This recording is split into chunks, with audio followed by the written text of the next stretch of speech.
To demonstrate how to request a correlation coefficient in Python, let's go back to the scatter plots we created for some of the gapminder variables.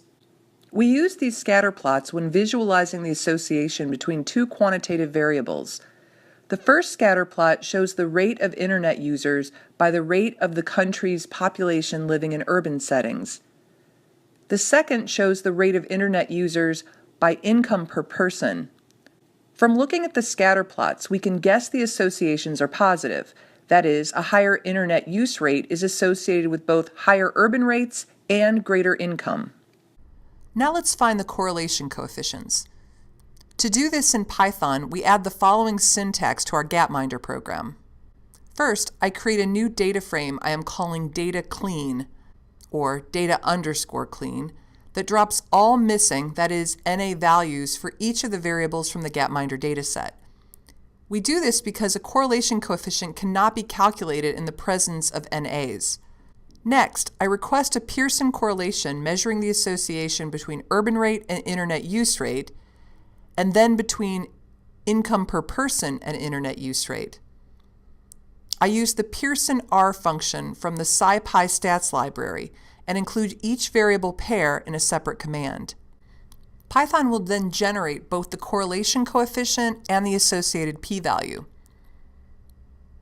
For the association between urban rate and internet use rate, the correlation coefficient is approximately 0.6 with a very small p-value. This tells us that the relationship is statistically significant.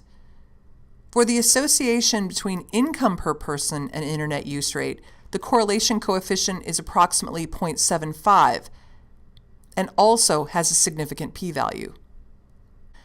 Now we can actually interpret the scatter plots and the correlation coefficients. The association between internet use rate and income is fairly strong, and it's also positive, as the scatter plot has already shown us. The association between internet use rate and urban rate is also positive, but slightly more modest at 0.61.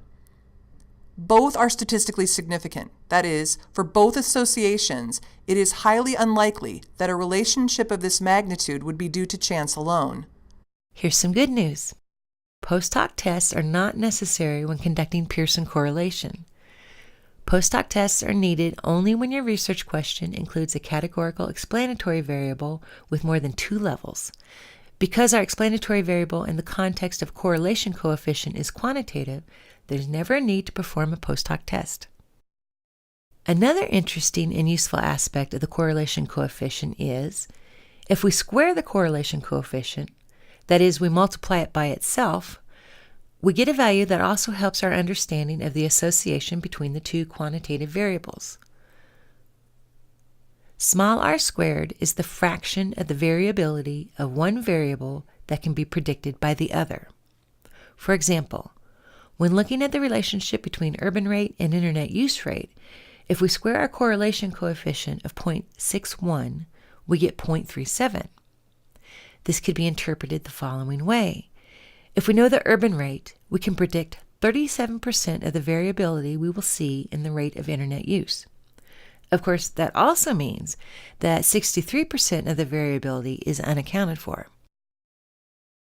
If we square the correlation coefficient for income per person and internet use rate, we get a value of 0.56. This suggests if we know income per person, we can predict 56% of the variability we'll see in the rate of internet use. This is a little bit more impressive because we can predict over half the variability. Again, correlation coefficients are commonly denoted with a lowercase r, and they're squared to determine the amount of variability that can be predicted. You might be wondering how much variability in internet use rates can be predicted if we consider both urban rate and income per person. A multivariate inferential tool called multiple regression can be used to answer this question, and we'll discuss that in the future.